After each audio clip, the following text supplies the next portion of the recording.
Did you know most unemployment fraud isn't fraud at all?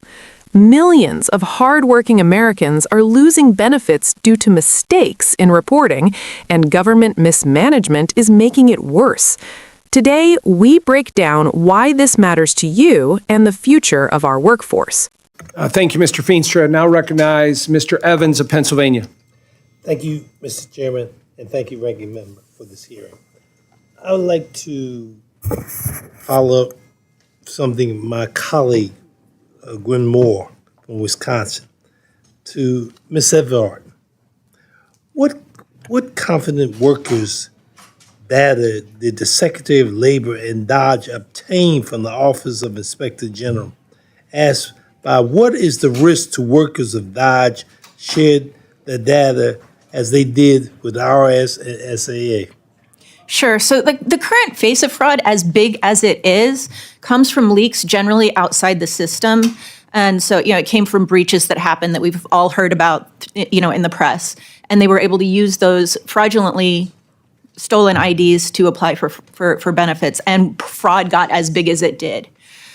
My concern is creating a single point of failure and, information not being securely stored.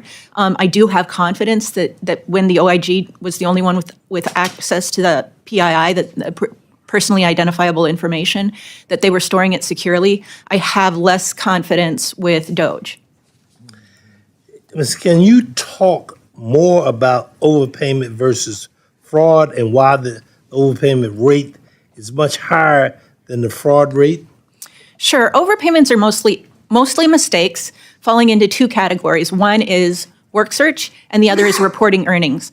Work search is sometimes states ask claimants to keep their work searches in a log, and they're not very good at keeping those work searches, and they get asked weeks and months later what their work search was for that week, and they can't report accurately. And so that's a huge percentage of work search error. And then income reporting is also very difficult. If you have a part-time job, you're not going to really understand the difference between reporting earnings and reporting when you got paid.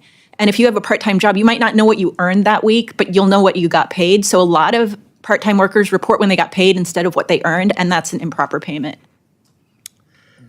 So I thank you for your testimony.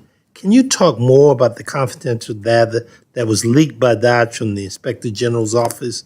What are the risks of the data being shared?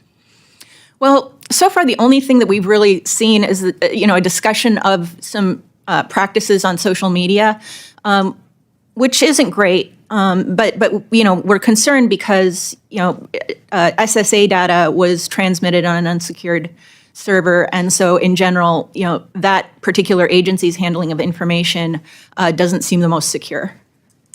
Can you talk more about ways to prevent future unemployment insurance fraud?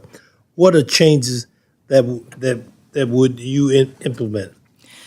Boy, that's a big question. I think states should really implement as many cross matches as possible. States should regularly engage with their frontline staff who see day to day what these patterns are. I think that's incredibly helpful. I think improving technology, figuring out where and when to put in various fraud interventions. For example, in some states, it might not make sense to check everybody's ID at the door, but rather check ID once you're not as sure that somebody is a fraudster. There may be some more cost-effective ways of doing things, and we're in the process of figuring that out, and we will have a report that we will be able to share with you within months. If Ms. Moore, you have any questions to it, Ms. Moore? Comments? No, this is your time. Okay, I want to thank you sincerely. Thank you very much. Thank you, Mr. Get Evans. back to the chairman. Thank you, Mr. Evans. The recent hearing with Mr. Evans of Pennsylvania sheds light on something many Americans don't understand: the difference between actual fraud and overpayments in unemployment insurance. While headlines often scream fraud crisis, the reality is far more nuanced. Most overpayments happen because workers misreport income or fail to track work searches, not because they're trying to steal from the system.